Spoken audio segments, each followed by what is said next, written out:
Nachiket Landge sir आणि श्रीराम काळे sir आणि रिडेव्हलपमेंटच्या गप्पा मारतोय, त्याची प्रोसेस काय जाणून घेतोय, प्रत्येक टप्प्यावरती काय काय करायला पाहिजे आपण हे जाणून घेतोय. सध्या तरी डेव्हलपर निवडल्यानंतर अग्रीमेंट मध्ये काय काय असायला हवं, काय काय महत्वाचं आहे ते सांग.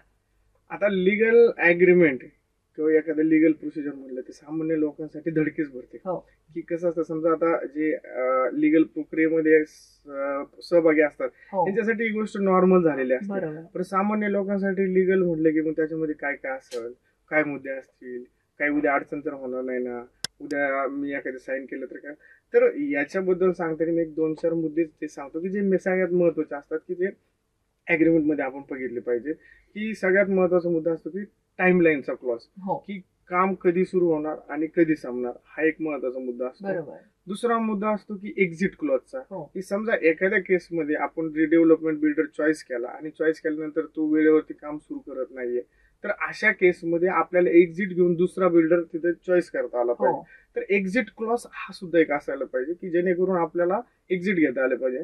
आणि तिसरा मुद्दा असतो की रिस्पॉन्सिबिलिटी, की ज्या क्लिअरली डिफाईन पाहिजेत, काय की सोसायटी म्हणून आपली रिस्पॉन्सिबिलिटी काय आहे, बिल्डर म्हणून आपली रिस्पॉन्सिबिलिटी. याने काय होतं की प्रत्येक गोष्ट जेव्हा कागदावरती येते तर आपले रोल्स अँड रिस्पॉन्सिबिलिटी डिपेंड झाले की जो तो आपापल्या बाउंड्रीमध्ये काम करतो. बरोबर. तर हे 2-3 मुद्दे असायला पाहिजेत असं मला वाटतं.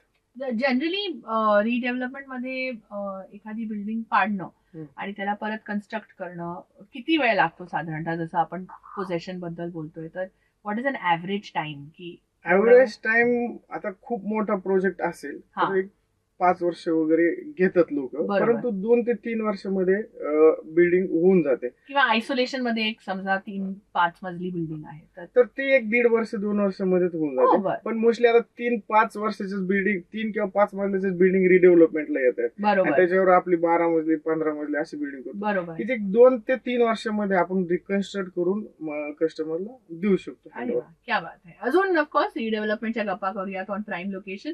मी आहे आरजे मीनल, आपल्या बरोबर डिरेक्टर्स ऑफ कृषी ग्रुप नचिकेत लांडगे आणि श्रीराम काळे. दिस इज फीवर 94.3 हॅपनिंग.